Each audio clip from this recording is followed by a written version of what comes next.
इस YouTube channel में आप सभी का स्वागत है। आज का हमारा टॉपिक है विज्ञान कक्षा 6 अध्याय 10 और अध्याय का नाम है सजीव विशेषताओं का अन्वेषण। इस अध्याय की पहले भी हमने 3 वीडियो बनाई हैं और वह सभी वीडियो हमने विज्ञान कक्षा 6 की प्लेलिस्ट में डाल दी हैं। आप प्लेलिस्ट में जा कर के उन सभी वीडियो को देख सकते हैं।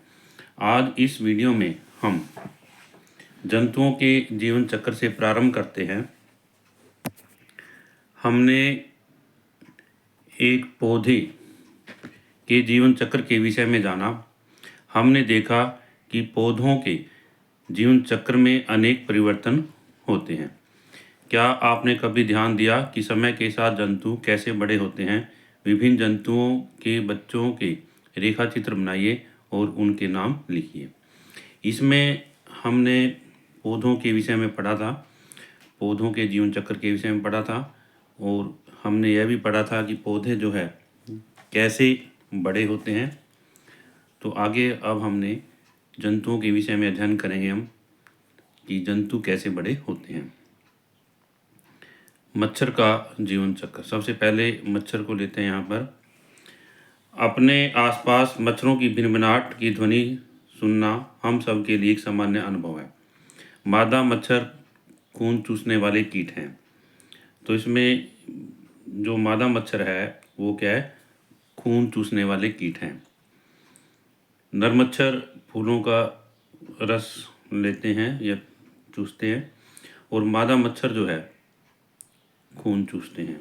तो हम लिख सकते हैं, प्रश्न बन जाता है यहाँ पर कि कौन सा मच्छर जो है खून चूसता है। हम लिखेंगे मादा मच्छर,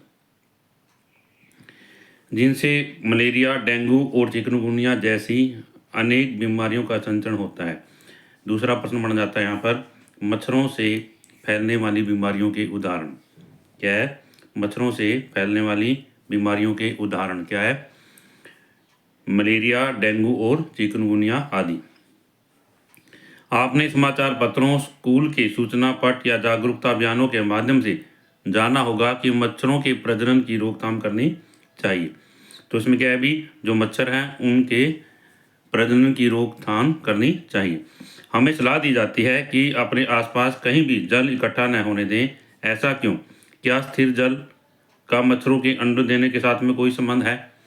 तो इसमें क्या है, मच्छरों की रोकथाम हम कैसे कर सकते हैं?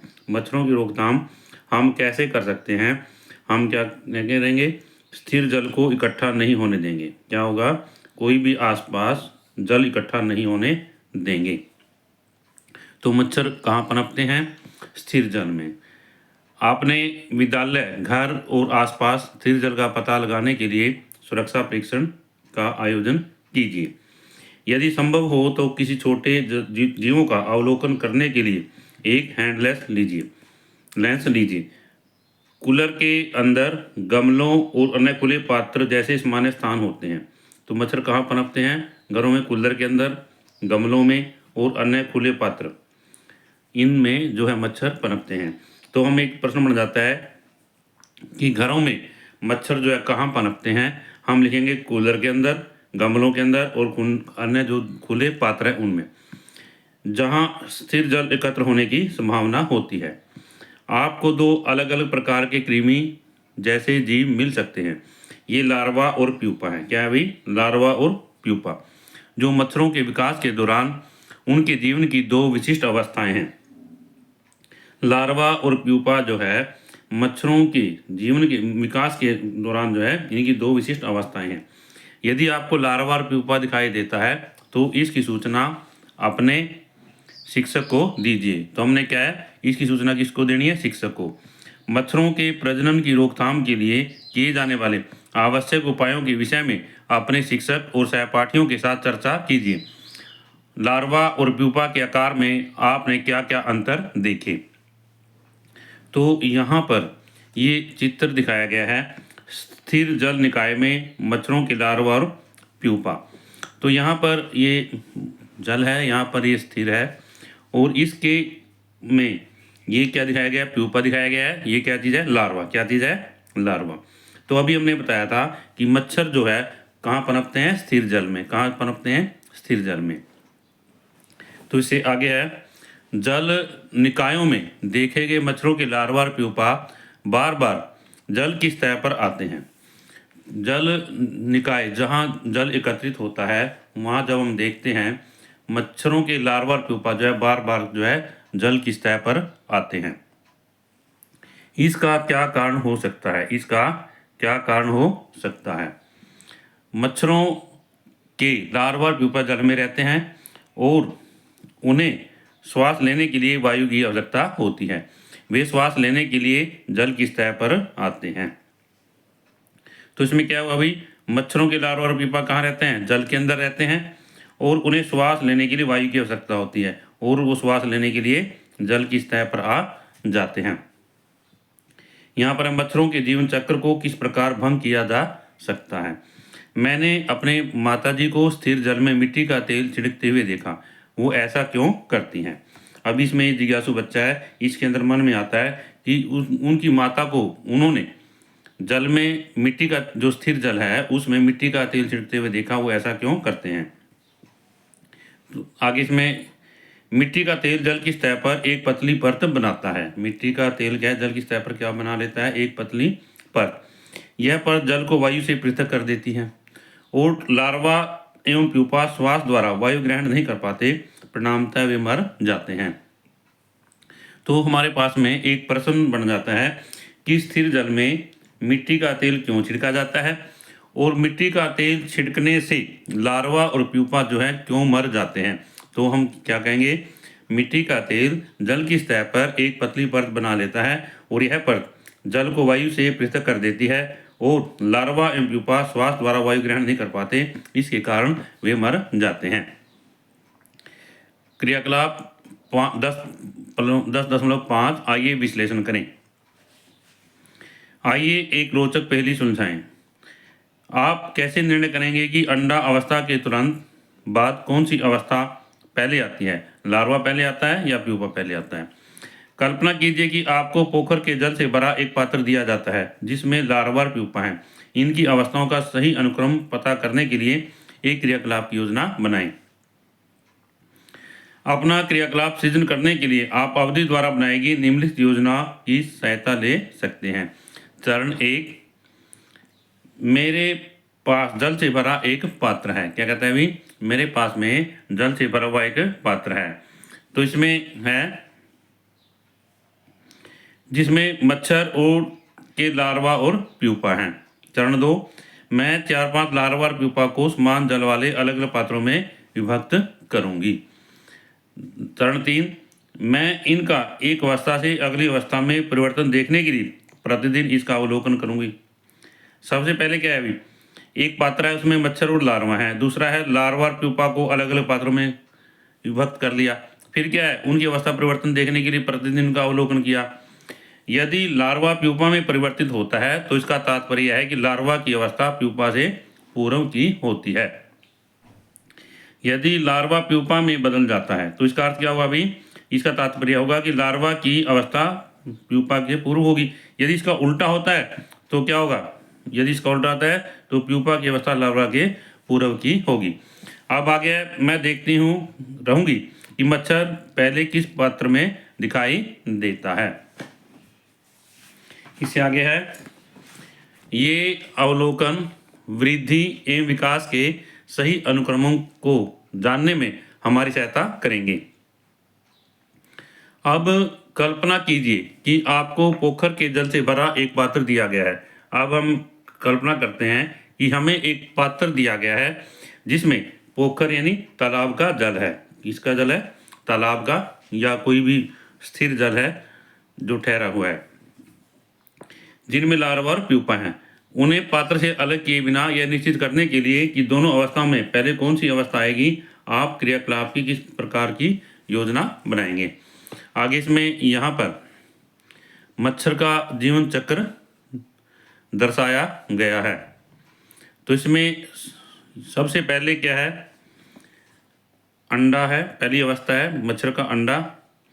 दूसरी अवस्था क्या है? लार्वा है, ये लार्वा दिखाया गया यहाँ पर। और तीसरी अवस्था क्या है? प्यूपा है। क्या चीज़ है? प्यूपा। इसके बाद में है चौथी अवस्था क्या है? वयस्क मच्छर, क्या चीज़ है भाई? वयस्क मच्छर।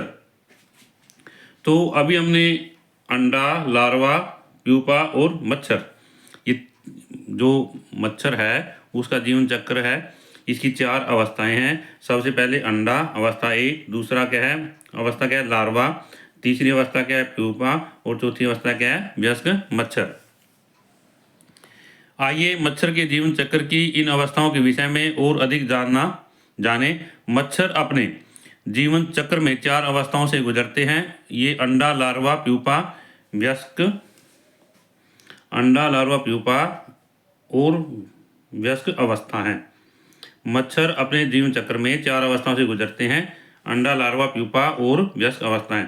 यहाँ पर ये प्रश्न बन जाता है कि मच्छर की जीवन की 4 अवस्थाएं कौन सी हैं। हम इसका उत्तर लिखेंगे अंडा, लार्वा, प्यूपा और वयस्क मच्छर।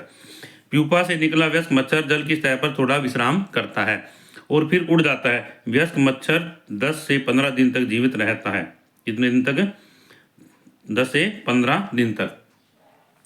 प्रश्न है भाई वयस्क मच्छर का जीवन कितना होता है? प्रश्न क्या है भाई? वयस्क मच्छर का जीवन कितना होता है? हम लिखेंगे 10 से 15 दिन तक। हमने देखा एक मच्छर अपना जीवन अंडे के रूप में आरंभ करता है। अंडे का विकास लार्वा के रूप में होता है और लार्वा विकास प्यूपा के रूप में होता है। किसके रूप में होता है? प्यूपा के रूप में। और प्यूपा वयस्क मच्छर में परिवर्तित हो जाता है। तो इसमें यहाँ पर ये मच्छर का जीवन चक्र है जो कि हमने ऊपर चित्र में देखा था। सबसे पहले एक मच्छर अपना जीवन कहाँ से शुरू करता है? अंडे से। ये अवस्था 1 है। अंडे का विकास किस में होता है? लार्वा में। ये अवस्था 2 है। लार्वे का विकास किस में होता है भाई? प्यूपा में। ये अवस्था 3 है। और प्यूपा वयस्क मच्छर ये अवस्था 4 है में परिवर्तित हो जाता है। वयस्क मादा मच्छर सीधे जल या जल के समीप अंडे देती है और यह चक्र चलता रहता है। वयस्क मादा मच्छर जो है जल में या जल के समीप में अंडे देती है और क्या है इस प्रकार से ये चक्र जो है चलता रहता है। तो यहाँ इस पैराग्राफ में हमने क्या पढ़ा? मच्छर का जीवन चक्र। क्या है भाई? मच्छर का जीवन चक्र। प्रश्न क्या है? मच्छर के जीवन चक्र के विषय में लिखें। आप ये जो इस पैराग्राफ में हमने पढ़ा है इसमें लिख सकते हैं मच्छर का जीवन चक्र क्या है। ये सभी अवस्थाएं लिख सकते हैं। मच्छर के जीवन की विभिन्न अवस्थाओं के दौरान उनकी बाह्याकृति, शरीर के आकार और संरचना में महत्वपूर्ण परिवर्तन होता है। तो इसमें मच्छर के जीवन चक्र की अवस्था के दौरान किस किस में परिवर्तन होता है? बाह्याकृति में, शरीर के आकार और संरचना में। अंडे का आकार लार्वा से बिल्कुल भिन्न होता है और लार्वा प्यूपा से बहुत भिन्न दिखाई देता है। प्यूपा वयस्क मच्छर से बहुत भिन्न दिखाई देता है। क्या यह कल्पना करना आसान है कि मच्छर एक प्यूपा से निकलता है? तो इसमें हम लिख सकते हैं, प्रश्न लिख सकते हैं भी मच्छर के जीवन चक्र की विभिन्न अवस्थाओं के दौरान होने वाले शारीरिक परिवर्तन। तो प्रश्न बन जाता है यहाँ पर मच्छर के जीवन की चक्र की विभिन्न अवस्थाओं के दौरान होने वाले शारीरिक परिवर्तनों को लिखो या किस प्रकार के परिवर्तन होते हैं। इससे आगे है रेशम कीट में जीवन की 4 अवस्थाओं से गुजरता है। रेशम कीट भी जीवन की 4 अवस्थाओं से गुजरता है। अंडा, लार्वा, वयस्क और प्यूपा और वयस्क। दोबारा से रेशम कीट भी जीवन की 4 अवस्थाओं से गुजरता है। अंडा, लार्वा, प्यूपा और वयस्क। अंडे लार्वा के रूप में स्फुटित होते हैं और फिर आकार में बढ़ते हैं। प्यूपा में परिवर्तन होने से पहले लार्वा धागे जैसा पदार्थ स्रावित करता है और उनके चारों लिपट जाता है। ये वे रेशे हैं जिनका उपयोग रेशमी वस्त्र बनाने के लिए किया जाता है। भारत में खादी और ग्रामोद्योग आयोग KVIC ने रेशम के उत्पादन के लिए अनेक केंद्र स्थापित किए हैं। क्या है भी? अनेक जो है केंद्र जो है स्थापित किए हैं। इस प्रकार यहाँ पर जो है रेशम कीट के जीवन की 4 अवस्थाओं को दिखाया गया है। यहाँ पर प्रश्न बन जाता है रेशम कीट के जीवन की 4 अवस्थाओं को लिखें।